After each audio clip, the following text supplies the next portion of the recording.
Welcome to the Deep Dive. Today, we're plunging into the fascinating numbers behind one of the world's most visible industries. Okay, let's unpack this. We're talking about the global fashion clothing market and, where it's projected to go over the next decade or so. And all our insights for this deep dive, they come from just one comprehensive source. That's the global fashion clothing market. Growth projections to 2033 report by Cognitive Market Research. So our mission for you today, it's really to get a clear, quick understanding of where this market stands right now, where it's headed, and maybe reveal some truly insightful takeaways and maybe even some surprising trends you might not expect. Yeah, and I think the first thing that really jumps out from these numbers is just the sheer scale of this market. Yeah. Globally, the fashion clothing market generated revenue of nearly, what was it, $1.39 billion in 2021? Wow, billion with a B. Exactly. And looking ahead, it's projected to grow to over $1.62 billion by 2025, and then further still to an impressive $2.21 billion by 2033. And this points to a pretty consistent global compound annual growth rate, the CAGR, of 3.945%. Right. Just think of KGR as the average annual growth rate. It smooths out the bumps, shows that consistent expansion over the decade. So yeah, nearly 4% CAGR globally means pretty steady, healthy growth across the board. So what's the real implication here then? I mean, we're talking about an industry valued at well over $1 billion globally, and it's set for some pretty substantial expansion. That's a lot of threads and stitches, a lot of economic activity.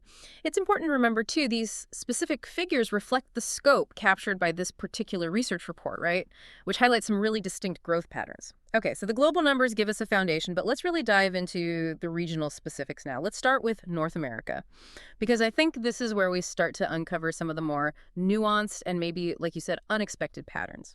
Absolutely. So in North America, the market was valued at just under $399 million back in 2021.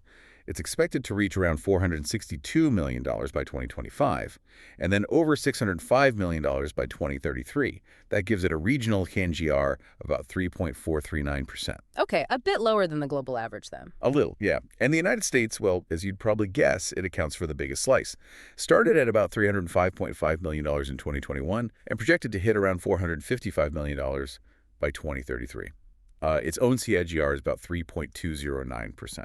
So the U.S. is clearly the dominant player in terms of just sheer size, but is it the fastest growing within North America, or are we seeing maybe a different story unfold there? That's a great question, actually, and it does reveal one of those surprising trends we hinted at.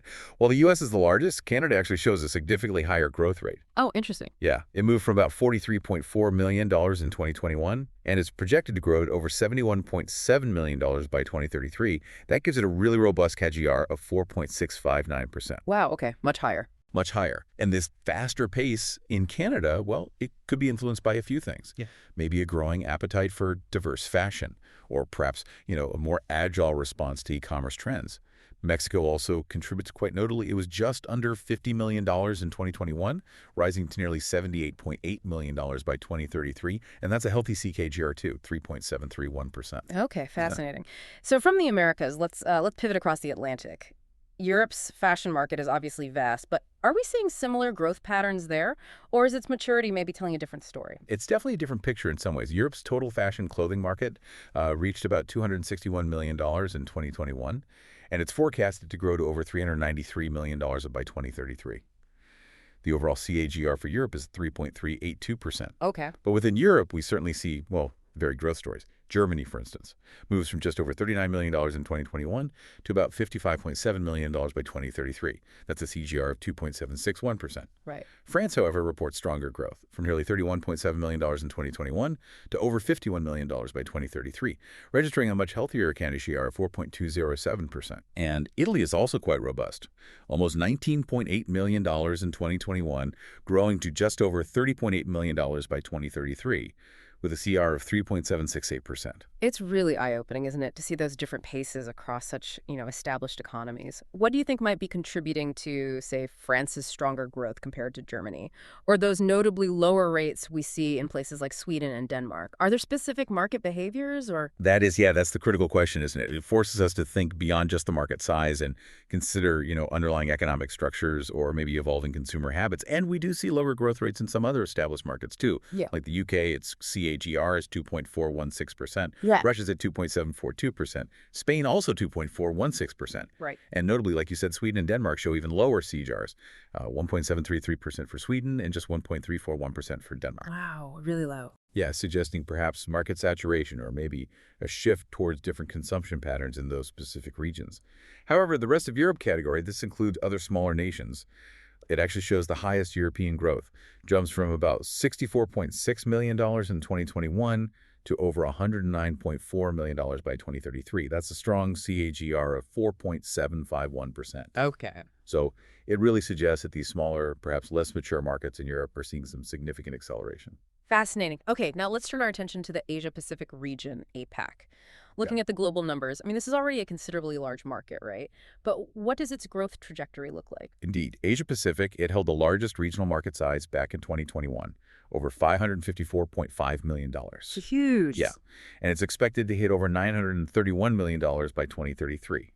And it commands the highest regional CGR of all regions at 4.543%. Okay, so the fastest growing region overall. That's right. The leading players here, well, you've got China, growing from about $173.7 million in 2021 to over $281.7 million by 2033.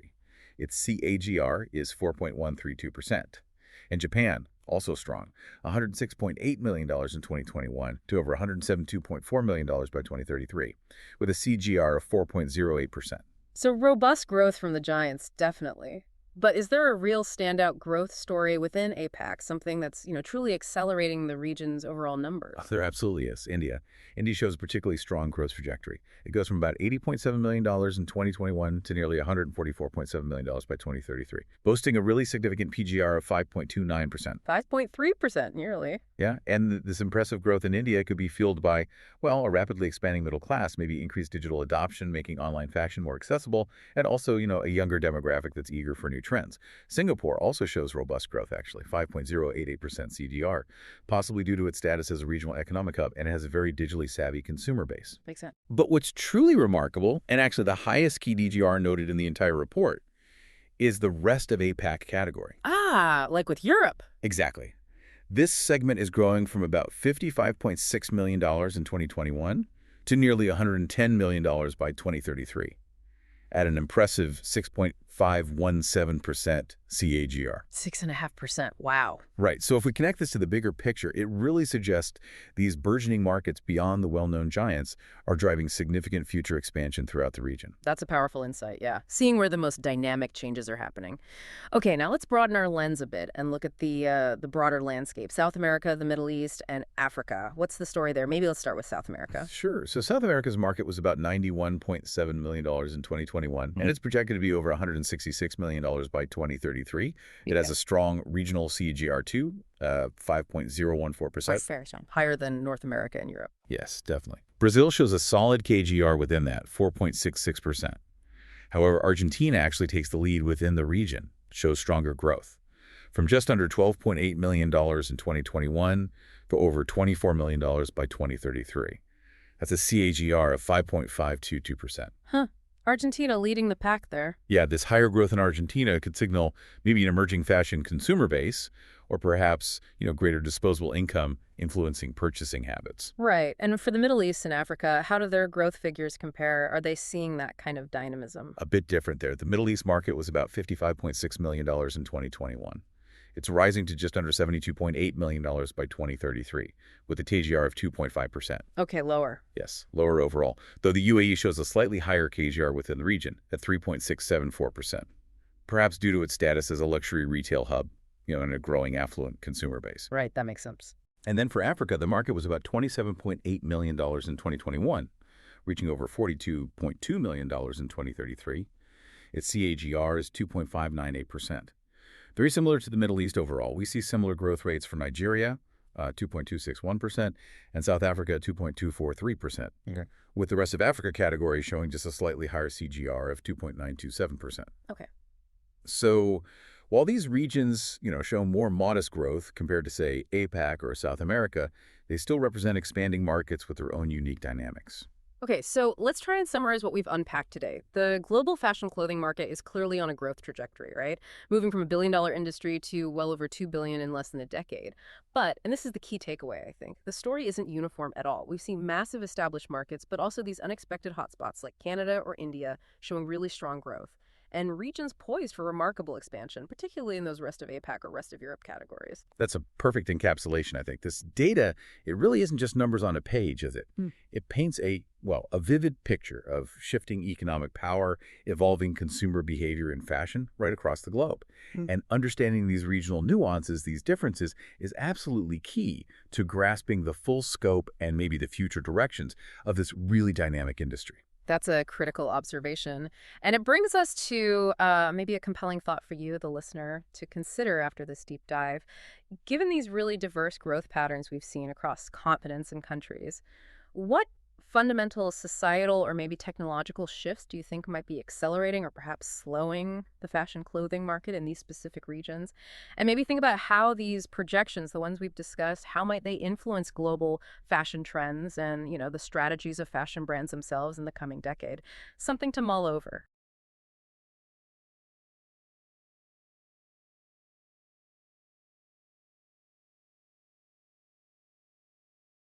Welcome to the Deep Dive, your shortcut to being genuinely well-informed. Hello. Today, we're plunging into the global fashion clothing market. It's a sector far more dynamic than just fabric and threads. Absolutely. It's really where technology, culture, and pure commerce collide, sometimes in, well, pretty unexpected ways. So our mission today, Exactly.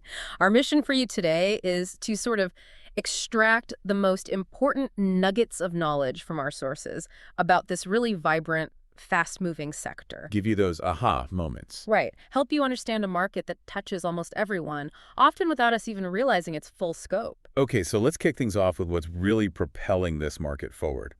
When we look at the exciting growth aspects, what's the biggest tailwind, the main driver? Well, if you connect it to the bigger picture, it's undeniably the sheer economic power of rising disposable incomes, Okay, particularly across emerging markets. Think Asia, for instance. right. Our sources paint a pretty clear picture here. Something like over 110 million people are entering the middle class every single year. Wow, 110 million a year. That's huge. It's staggering, and think about what that scale means. This economic uplift isn't just some gradual shift. It directly translates into increased spending on non-essentials. And fashion is often high on that list. Exactly. It's often right near the top. It means billions, literally billions, in potential new revenue for brands. It's creating this unprecedented wave of new consumers. That scale really is hard to grasp.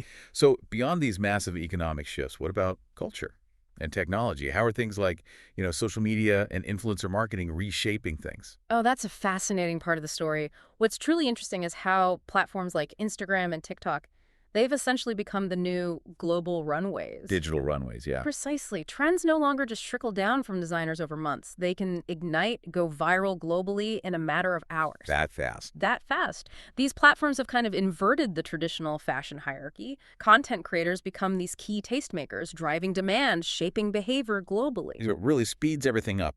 It massively accelerates trend adoption, and it compresses product life cycles to an astonishing degree. I mean, brands have to completely rethink their traditional calendars, their supply chain investments. Sounds like a challenge. It's definitely both. It's a gold rush for some brands, absolutely. But for others, it's just this relentless treadmill trying to keep up. And it's not just about what we see or who sets the trends. Right. It's also fundamentally changed how we actually buy clothes. Mm-hmm. So what's that third major force transforming the industry for us as consumers? Yeah, the expansion of e-commerce and specifically mobile shopping. That's undeniably a monumental force. The numbers must be big there. They are. Over 27% of global fashion retail sales now happen online, and that share, it just keeps growing, pretty aggressively too. And mobiles are key. Mobile platforms are central. They're armed with increasingly sophisticated AI, think personalized recommendations. Yeah, the ones that seem to know what you want before you do. Exactly. Plus, incredibly easy payment systems, seamless return policies. All of this has drastically reduced almost any friction in the buying journey. So for me, the consumer, For you, the consumer, it means an almost infinite array of choices. Basically, a personalized storefront right there in your pocket. And for the brands, For brands, it's a larger, more connected marketplace, and crucially, a much more data-rich one. Every click, every purchase, it provides really valuable insights. okay, so it sounds like there's incredible momentum, lots of growth drivers. But I imagine, like any market this vast, there've got to be some significant friction points, too, some challenges. Oh, absolutely. Where do we see the biggest headwinds? Maybe start with the sheer intensity of the competition. It feels crowded. Exactly. While there's immense growth, there are also significant constraints challenging the fashion market. And first and foremost, like you said, we're looking at a deeply crowded battlefield. Just so many brands now. The sheer volume is incredible. You've got Right. global behemoths, fast fashion giants, nimble online-only players, direct-to-consumer brands, All fighting for attention. which leads directly to intense price wars. And that, in turn, thins out profit margins. It puts relentless pressure on companies to find new ways to differentiate themselves. So innovation isn't optional. Not at all. Constant innovation isn't a luxury. It's basically a survival tactic now. Yeah. Companies are forced to be incredibly agile and heavily reliant on data to make smart, swift decisions. Okay, and moving from competition, there's another critical issue, one many of our listeners are probably very aware of, the rising sustainability backlash. Mm-hmm. It feels like everyone's talking about the fashion industry's environmental footprint. So you hear the term greenwashing a lot. Right. If that won't cut it anymore, what are brands actually doing? Are there effective solutions, or is it still mostly talk? That's a really crucial point. The increasing awareness, of fashion's substantial contribution to landfill waste, carbon emissions, it's generating immense pressure. From consumers, Yeah. regulators. Both consumers and regulators. The message is becoming really clear. Superficial green claims that greenwashing, it just won't cut it anymore. So they need real change. Yes, brands are increasingly being held accountable for their entire supply chain. From the very raw materials they use, all the way through manufacturing, shipping, retail, even disposal practices. That's a huge undertaking. It is. It's forcing a fundamental reevaluation, moving beyond just token gestures towards actual systemic change. Okay, so environmental concerns are big. What about the day-to-day, the operational risks in such a global industry? I mean, the supply chains must be incredibly complex. That raises a really important point about the complexity and, honestly, the fragility of these global supply chains. Fragility. Yeah, the fashion industry relies on these sprawling networks, manufacturers, suppliers, logistics partners, often scattered all across the world. Which sounds efficient until something goes wrong. Precisely. What's fascinating, or maybe worrying, is how vulnerable this makes them. Geopolitical tensions, think trade disputes, rising shipping costs, which we've seen, even localized weather disruptions. Like a typhoon shutting down ports. Exactly. Things like that can trigger major delays or significant cost increases almost overnight. And some companies are more exposed than others. Definitely. Brands that operate with opaque or inflexible supply chains are particularly susceptible to these kinds of shocks. It makes risk management absolutely central. Wow, that's a lot of pressure on brands just to keep things running, let alone grow. Yeah.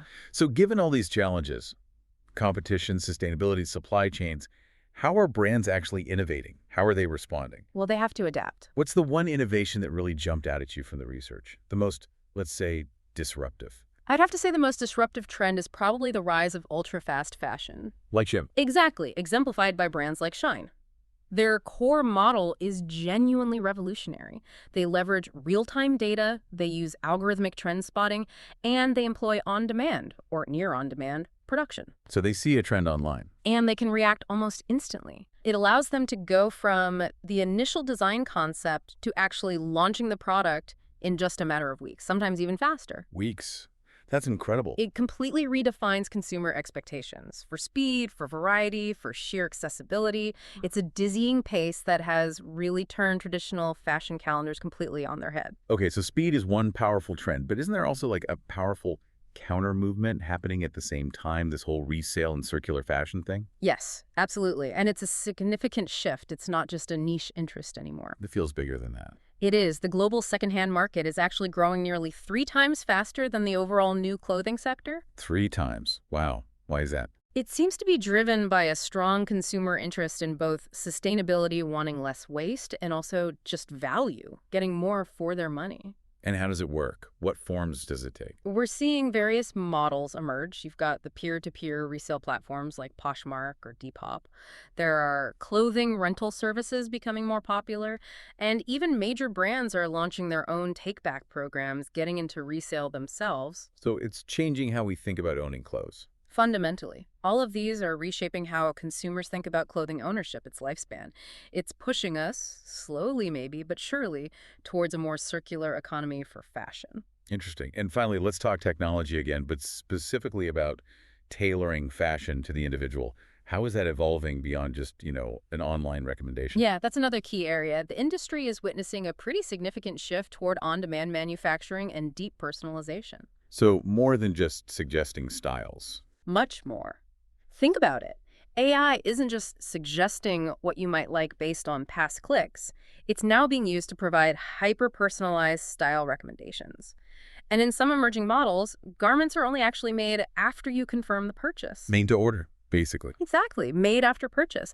This isn't just about meeting that consumer demand for unique, tailored experiences, though that's part of it. It must help with waste, too. Tremendously. It dramatically cuts down on unsold inventory, on waste, which of course aligns perfectly with those sustainability pressures we were just talking about. It's this neat convergence of efficiency and individuality. Fascinating. So if we try to, connect all these dots, the modern fashion market is truly this convergence. It's economic uplift, meeting relentless technological innovation, meeting a really dynamic cultural evolution. And it affects everything, how clothes are designed, made, sold, perceived, their value, their lifespan. It really is a complex picture. So thinking about all this, what stands out to why you, our listener? Consider how your next fashion purchase, maybe it's brand new, maybe it's secondhand, maybe even something personalized, is actually a small but, significant part of this massive, rapidly shifting global economic and cultural landscape. What aspect of this deep dive will you notice next time you scroll through social media or click into an online store? Something to think about.